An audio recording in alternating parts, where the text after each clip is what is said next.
Okay, so this is a skew chisel. So you can see it's got the long blade, it's got the bevel at the end, carving straight lines or V cuts.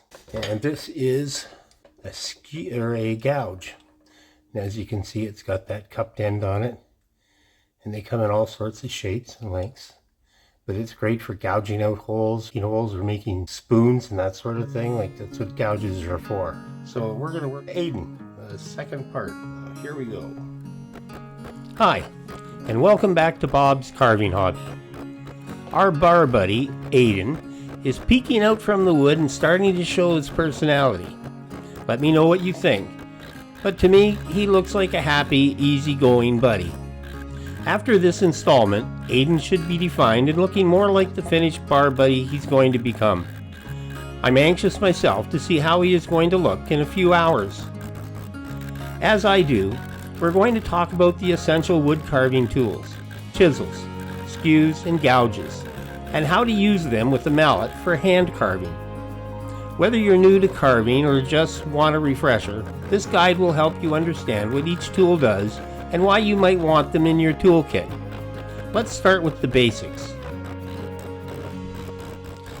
Wood chisels, skews, and gouges each create distinct types of cuts, making them suited for different carving tasks.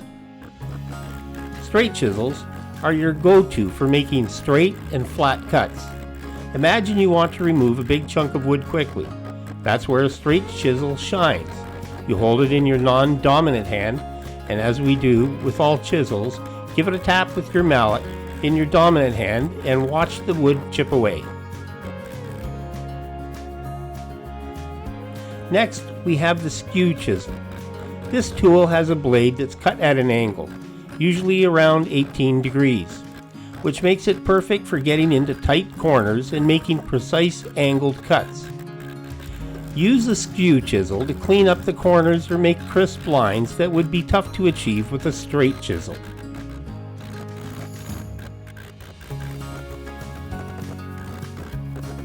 Now let's look at gouges.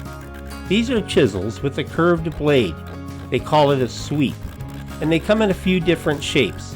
The most common are the U gouge, the V gouge, and the straight gouge. A U gouge is used to scoop out wood for rounded shapes, while a V gouge is perfect for making sharp lines or lettering. The straight gouge is great for smoothing out curves and hollowing out areas.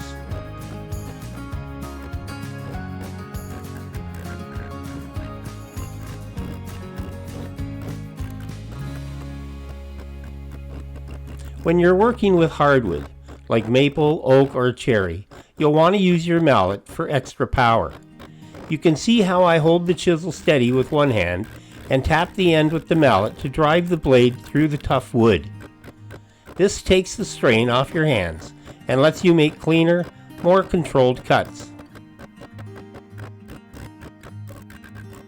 I'd like a moment to ask you to subscribe. It is free and really does help to expose the videos to more like-minded people. I do appreciate the help. Thanks. So, that's the simple basics of chisels. This is a practical guide to getting started in wood carving. So what are the best chisels to have to get started in the hobby? Consider these 5 chisels you should have. A straight chisel for flattening surfaces and making straight, clean cuts. A skew chisel for getting into tight corners and making precise angled cuts. A U gouge for scooping out wood and creating rounded shapes. A V gouge for making sharp lines, lettering, and detailed patterns. A shallow gouge with a shallow sweep for smoothing curves and hollowing out gentle recesses. See, there are many different shapes and types of chisels. I mean a lot. However, with these 5 tools, you'll be able to tackle most relief and sculpture carving projects in hardwood. Just remember to keep your chisels sharp and use your mallet to help drive the blade through the tough spots.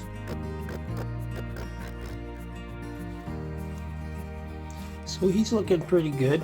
Still have to work on this hair yet, as well as I do a lot of it. But as you can see, giving the hair a bit of a 3D. Unfortunately, the video that I used for this didn't record, so I can record the rest of what I'm doing with it.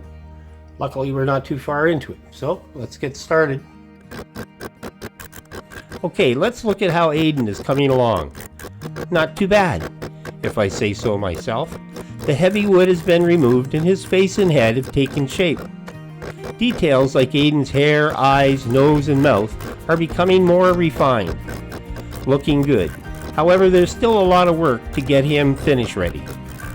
They say the devil is in the details. I don't know about that, but the details are important in carving. They give the work depth and appeal from every angle you may see it. The finer work cleans up corners, gives the sculpture more realism, and releases its final character to be enjoyed by all. In the final segment of the bar buddy, we will see Aiden almost come to life. Freed from the wood he was trapped in until imagination and a few tools released him, ready to join his friends as a completed carving. I really do appreciate you being here. Like, subscribe, and share these videos. By subscribing, you really help this channel reach more like-minded people. Thanks for your support. This is Bob Jones, and I will see you in the next video.